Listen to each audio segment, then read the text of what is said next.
Hello, नमस्कार दोस्तों, स्वागत है आप सबका हमारे एपिसोड नंबर 2 में। दोस्तों, आज हम जानेंगे हर्षद मेहता के बारे में। आखिर कौन था ये हर्षद मेहता? क्यों इसे शेयर मार्केट का किंग कहा जाता था दोस्तों?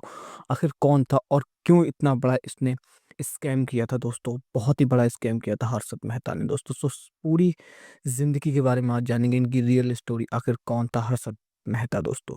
और ये 1924 से 2001 तक दोस्तों शेयर मार्केट के किंग रहे दोस्तों। तो चलिए हर्षद मेहता के बारे में पूरी जानकारी जानते हैं। तो चलिए वीडियो शुरू से शुरू करते हैं दोस्तों। हर्षद मेहता, जिनका पूरा नाम दोस्तों हर्षद शांतिलाल मेहता था, ये अपने समय में शेयर मार्केट का एक ब्रोकर था दोस्तों, जिन्होंने 1992 शेयर मार्केट में मैनिपुलेशन मैनिपुलेशन को दोस्तों पंप एंड डंप किया हुआ था। दोस्तों 29 जुलाई 1954 को पनेल मोटी और राजकोट गुजरात में हर्षद मेहता का जन्म एक छोटे से बिजनेसमैन परिवार में हुआ था। दोस्तों हर्षद मेहता का बचपन मुंबई के कांदिवली में गुजरा। उसके बाद उनका परिवार रायपुर के मोधापारा गुरु नानक चौक में आके बस गया। दोस्तों रायपुर के होली क्रॉस बैरोन बाजार सेकेंडरी स्कूल से उन्होंने स्कूल की पढ़ाई की। दोस्तों 12वीं पास करने के बाद हर्षद मेहता ने मुंबई के लाजपत राय कॉलेज से बीकॉम की पढ़ाई की। फिर अगले साल तक छोटी-छोटी नौकरियां की। दोस्तों बीकॉम पास करने के बाद हर्षद ने पहली नौकरी new India insurance company limited में बतौर सेल्स पर्सनल के और उसी वक्त का इंटरनेट शेयर मार्केट की तरफ जागा।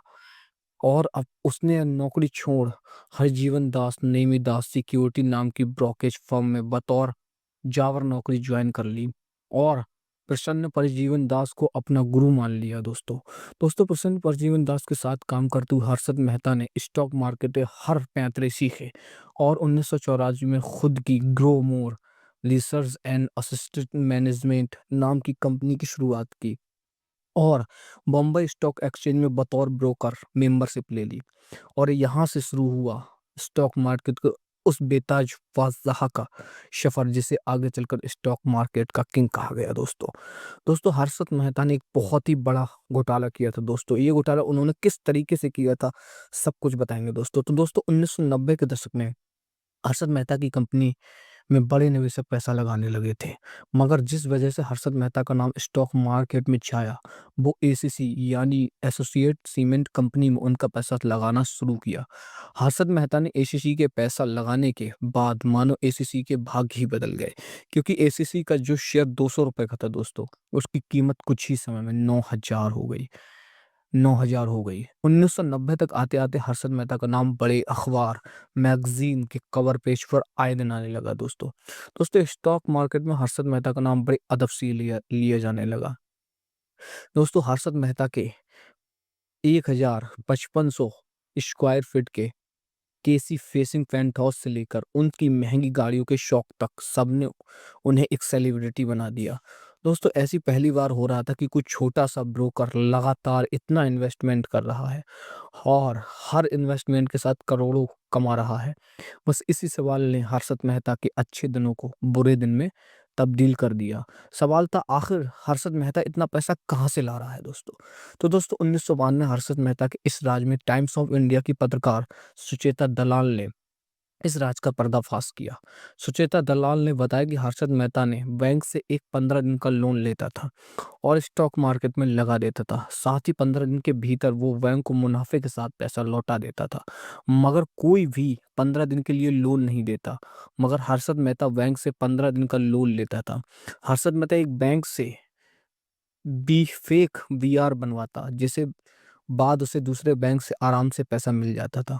हालांकि इसका खुलासा होने के बाद सभी बैंक ने उससे पैसे वापस मांगने शुरू कर दिए। खुलासा होने के बाद मेहता के ऊपर 72 क्रिमिनल चार्ज लगाए गए और लगभग 600 सिविल केस फाइल हुए।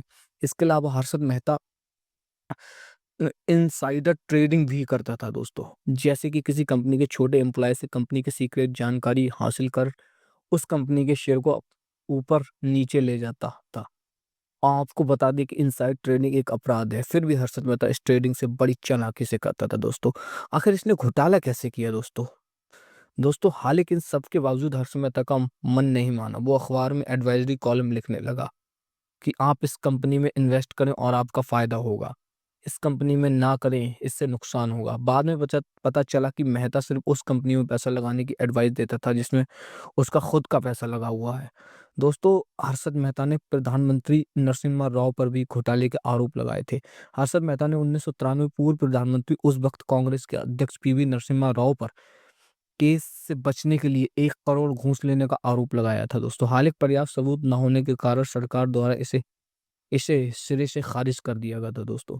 दोस्तों, ये सब घोटाले करने के बाद ये थी हर्षद मेहता की कहानी। आखिर इनकी मौत कैसे हुई दोस्तों? हर्षद मेहता पर कई सारे केस चल रहे थे, मगर उसे एक केस में दोषी पाया गया था। सुप्रीम कोर्ट ने उसे दोषी पाते हुए 5 साल की सजा और 25,000 रुपए का जुर्माना ठोका था। दोस्तों, मेहता थाने में जेल में बंद था। दोस्तों, 21 दिसंबर 2001 को देर रात उसकी छाती में दर्द की शिकायत हुई और इसी दौरान जेलर को कई बार बोलने के बाद उसको हॉस्पिटल ले जाया गया, लेकिन रास्ते में ही इनकी मृत्यु हो गई दोस्तों। अगर समय पर मेहता जी को हॉस्पिटल ले जाया जाता तो वो बच जाते। इस लेख में सारी जानकारी दोस्तों, इस वीडियो में जो आपको सारी जानकारी दे रहा हूँ, कभी भी किसी परिवार यानी ज्योति मेहता और उनके भाई से चर्चाएं नहीं की और सुचेता दलाल को भी दलाल निकली।